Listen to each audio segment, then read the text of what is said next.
Jennifer Fitzgerald here at Deluxe Lifestyle Strategies. Thank you for joining me again on my journey and my challenge to spread financial education out to the world and teach people how to make, save, and protect their money, right? So in my last episode, I went into my backstory just a little bit, way back, to kind of get you familiar with who I am and how I actually got here to where I am today and doing what I'm doing, and very passionate about it. But today I'm going to talk about college planning, right? College is actually the #2 stressor for adults now, how to fund college for their children without dipping into their retirement. Interestingly, though, the AARP came out, yes, I did get one of those, with an article specifically about college planning. It says student debt isn't just kid stuff anymore. They were talking about seniors, and I'm not talking about high school seniors or college seniors. They were talking about senior citizens, right? What is that? Oh my goodness, we already have an issue with our seniors not having enough money, living on fixed incomes, trying to figure out how to survive on low incomes, and now we're going to put college debt on top of that.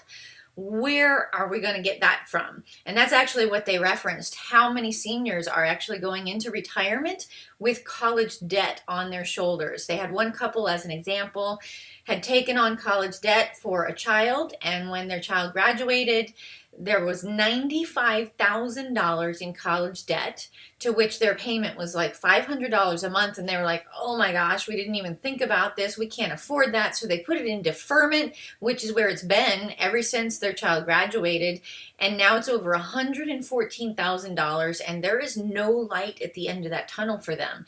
And on top of that, that's just their side of it. Their daughter actually took out a personal loan herself for another $25,000 while she was in college as well. So that's a huge amount of debt. Why are we in this like vicious circle? And everybody knows that college is expensive, but there are ways to get out of it. In fact, I'm just launching a new website that is dedicated specifically to college planning, and more specifically to the point, how to get college for less, if not free. And yes, that is possible still today, even though it's been a good 20 years since people used to get college for free all the time. It is still possible today. So go to my website and check that out. There's all sorts of tools and resources there as far as mistakes to avoid that will actually cause the tuition to rise, ways to lower tuition, how to find scholarships. There's actually over 1.3 million scholarships available every year. You just don't know where to look when you're trying to find them. And that is the difficult part. But I can actually help you and show you how to do that, right? That's what that website is all about. So check it out at collegeplanningstrategy.com and go find out how to get college for less. One of the things that they did mention that I do want to bring up in this article is a couple of warnings they give for avoiding scams. Make sure that you avoid scammers. And it's actually a lot of people out there that are doing that.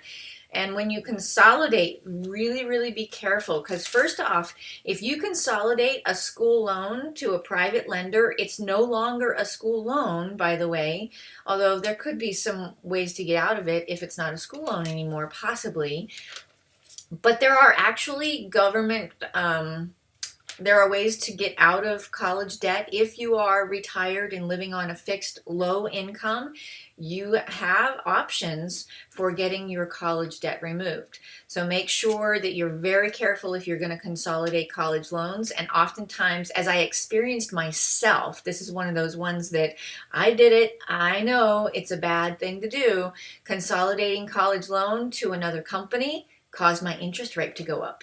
So make sure that you're not doing, they sold me on it somehow saying that it would be better, but in the long run, I paid more for my college tuition than I should have, because, college loans, they always say, they're not that bad because the interest rate is usually less than 2%. I paid 5% for half of the term of my college loan because I consolidated them. And I don't know how I got into that racket, but that is one of the reasons why I'm so passionate about helping people make sure they stay out of college debt. So that's all I'm going to talk about today, right now, but you can definitely learn a lot more at my new website, collegeplanningstrategy.com.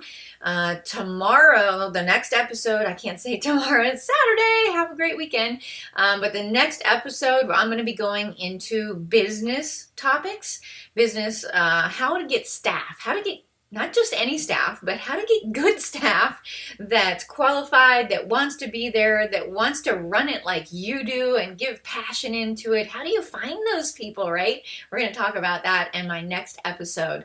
You can find me on Facebook, Twitter, LinkedIn, Instagram, everywhere just by searching my name, Jen with 2 N's, Jenn Fitzgerald. And I hope I have inspired you in some way. Right? It's your turn now, though. Go out and inspire someone today. See you next time.